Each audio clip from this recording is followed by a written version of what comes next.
All right, Susan, good morning. Good morning. How are you, Rich? I'm doing great. Thank you for joining us on our YouTube channel or My Remax. my pleasure. Very happy to be here. Good, good. I think we're up to episode 4. So we typically just open up with the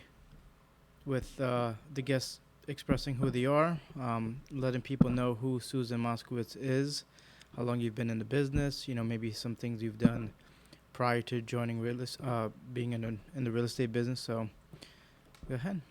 Well, I'm Susan Moskowitz. I live in Broward County in Coral Springs, and I've been in real estate about 20 to 22 years now. And before that, I was a teacher, and I taught elementary school, which I loved. I loved helping the children and just being interactive with them. And then as my own children got older, I didn't want to work as much, so I subbed in high school, which was quite challenging. But I was terrified at first, but it turned out I loved it. The kids got to love me and know me, and I sometimes even now, I run into old students. They go, "It's been so long. How have you been?" They always remember me, even though I was a sub in the high school. Anyway, so then I decided to go back to work full time, and I really didn't know what to do.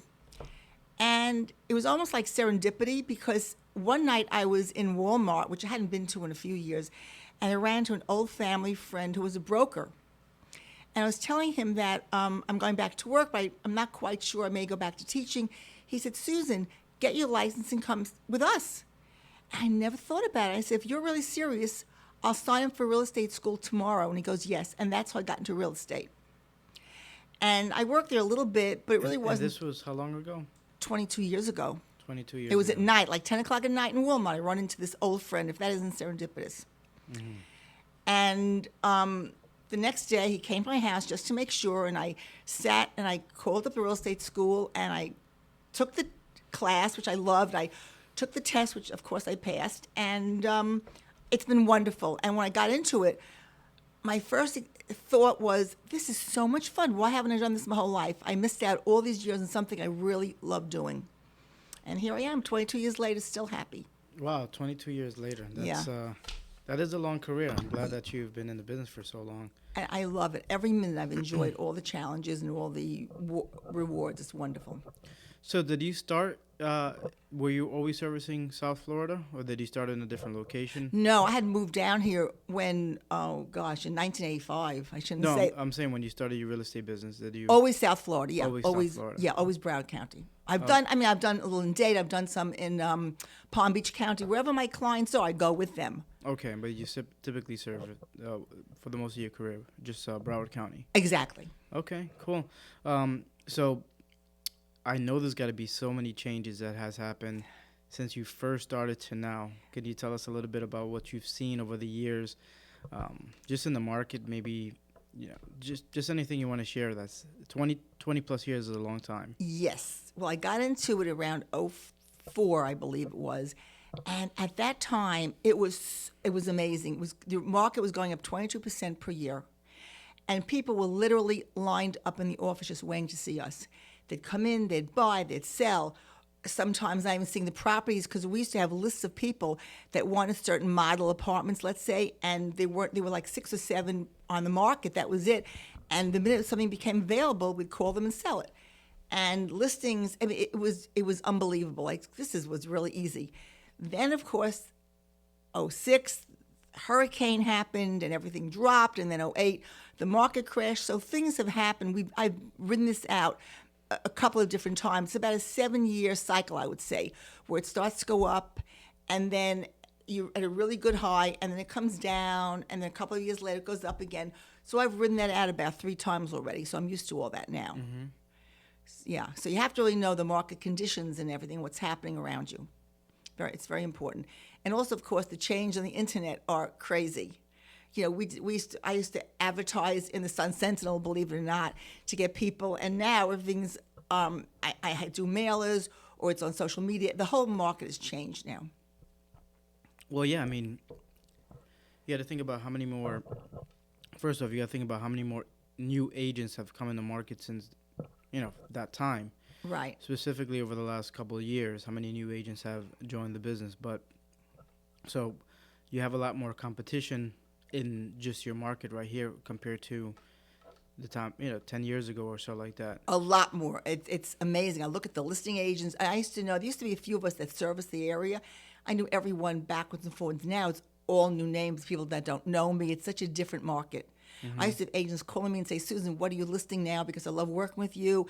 I mean, they're not even in it anymore. It's just amazing how the changes I've seen in it. How are you keeping up with the changes? Okay, well, let's see. I'm advertising a lot more than I did before. I'm advertising I send out mailers. I do advertising in different venues. I'm not doing, of course, the Sun Sentinel anymore, things like that. Well, the good thing that I noticed with you is that you have a lot of referral business. 20 plus years, you've got a lot of referral business. Correct. So thankfully, you don't need to advertise as much as a newer agent that needs to advertise. But not only on top of that, you have so much experience working in Broward County, specifically Tamarack and the surrounding areas, Sunrise, Margate, those areas. So a lot of times where people or other agents might have to go online and search for something, you know it right off the top of your head because you've been doing it for so long.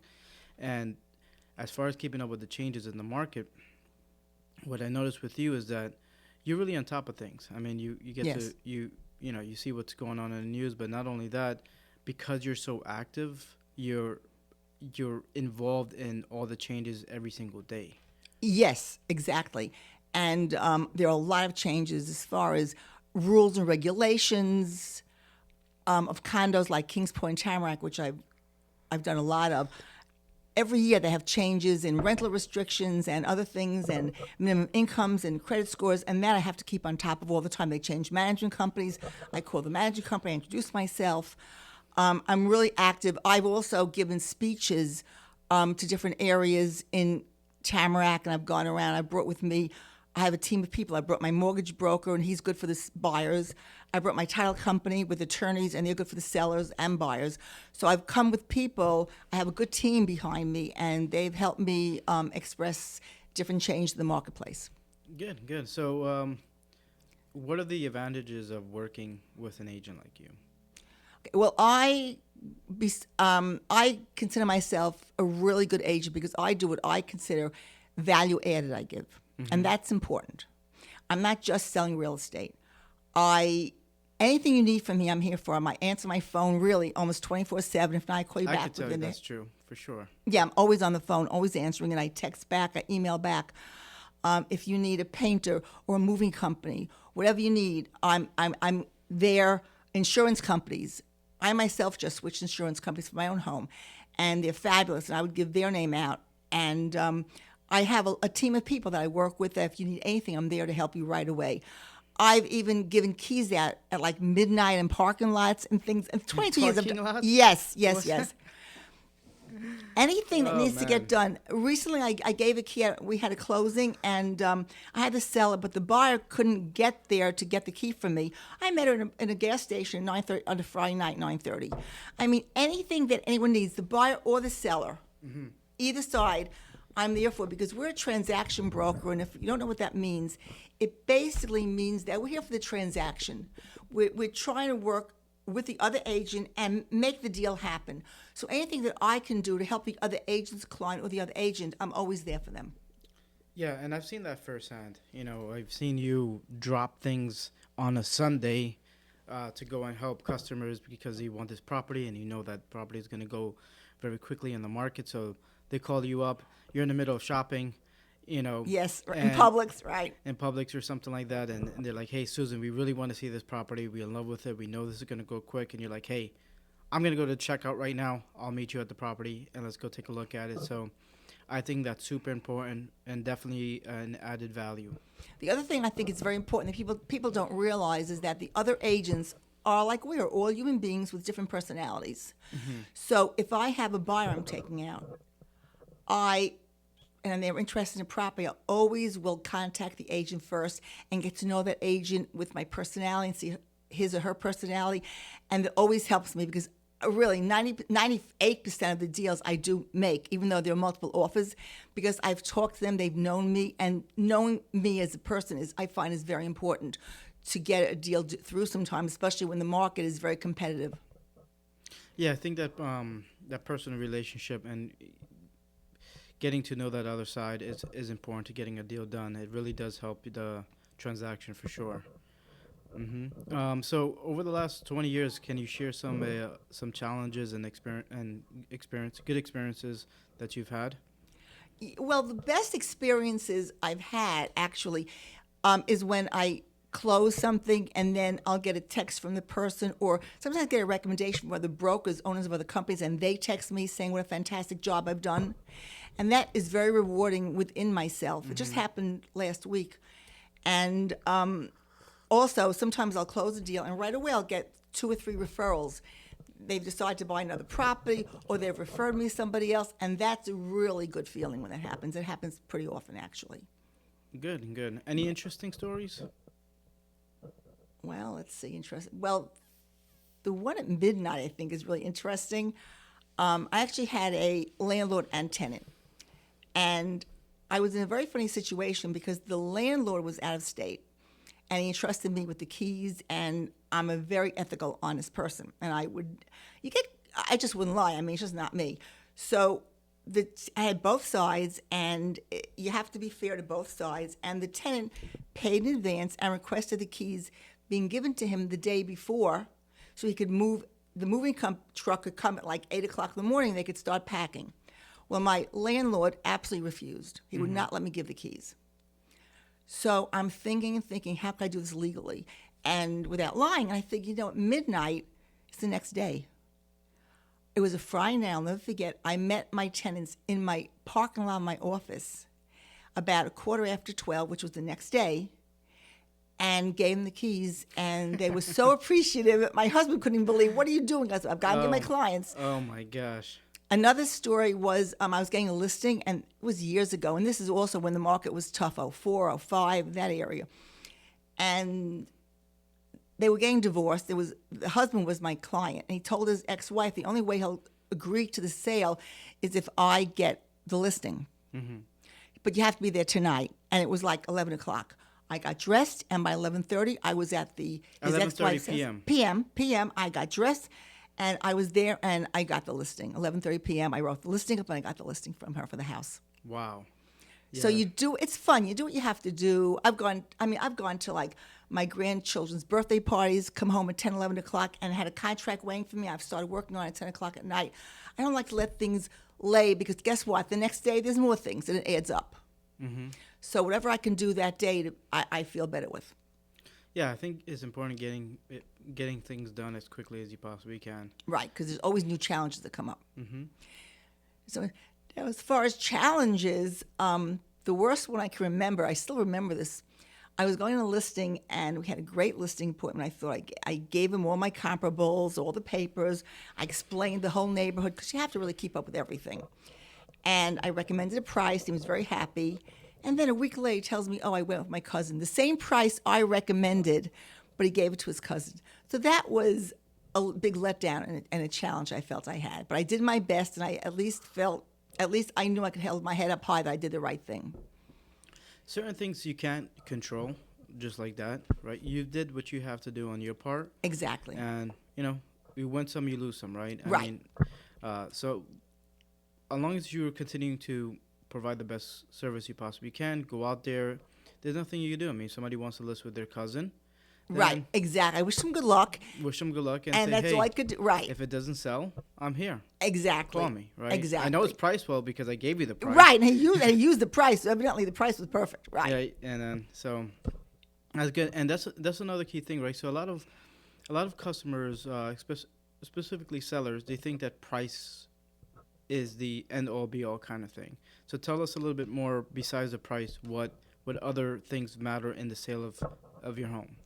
Well, there's so many more things. The condition of it, if it's upgraded, not the condition. Even if it's original and it's a good condition, that adds value also.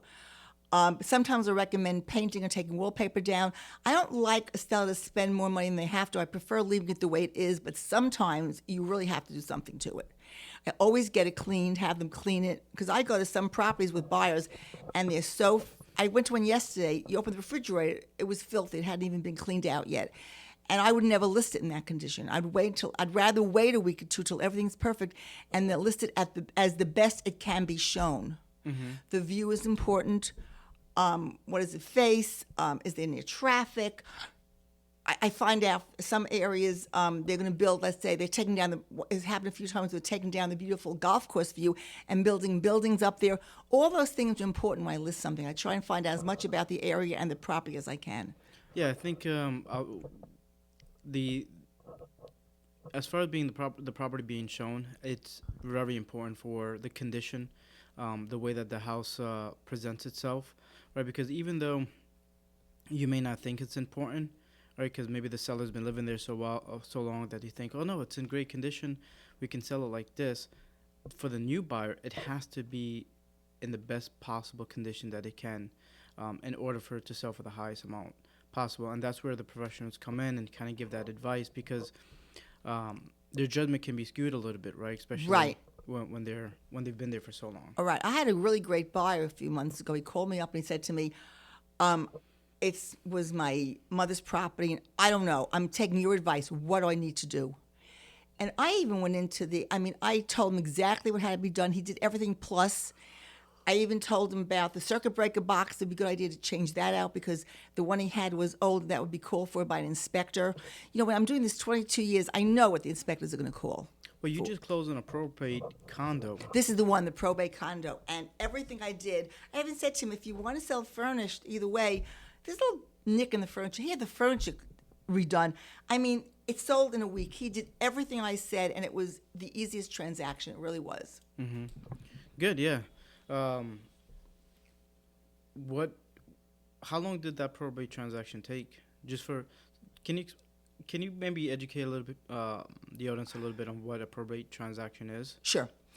A probate transaction is when there is a person is deceased who owns the property. They leave it to someone else, and a lot of people don't realize that a regular will is not good enough because real property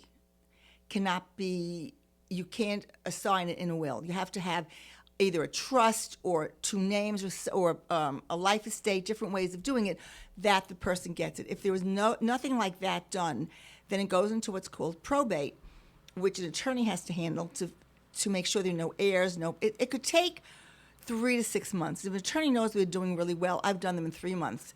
Attorneys that really don't know that well could take 6, 7 months. And that's why it's important to specifically get a probate attorney. Correct. Right, because there are other real estate attorneys, and then they might dabble in a probate transaction, but they're not specifically handling probate deals. Exactly. I'm sorry. No, what were you going to say? No, if it's their own attorney, sometimes they'd rather because they feel more comfortable. Exactly, yeah. So they get their own attorney. He's maybe doing 2 probate transactions a year, and that's why it's going to take 6. I've even seen it sometimes take almost a year if the attorney, because you have to file paperwork, and then it has to get approved, and then they have to go to court, and then it could get rejected, and all these different things. So if you have a probate attorney that specializes in that, right, that's where that 3-month closing can happen, and we can refer customers to our attorneys that we work with that we know that can get the deal done in that time frame. Absolutely. I mean, especially being at RE/MAX here, I love it because RE/MAX has a good team of people. If somebody isn't working well right away, they switch to somebody that is. I've got the best probate attorney, mortgage broker if you need one. Anything you need, we have. Of course, like even a title company, fantastic title company. I've done 90% of my deals with them. They'll do anything for me. But if you have your own title company or attorney, you're more than welcome to use them as well. Mm-hmm. Yeah, because we can't really pick. We can only recommend. We can't pick for the customers. Right. But because specifically you've done so much business with them, a lot of times the customers will rely on your advice. Susan, thank you so much for joining. Where can customers find you on, how can they get in contact with you? Well, okay, you can either call RE/MAX here and ask for me, Susan Moskowitz. My cell phone number, if you have a pencil and paper. I'll put it in the description. Oh, great. Is 954-729-8400, or call or text me, or my email address, which is soldbysusanm@gmail.com. All right, Susan. Well, thank you so much, and it was fun today. This was fun. Thank you so much. Have a good day. Bye-bye.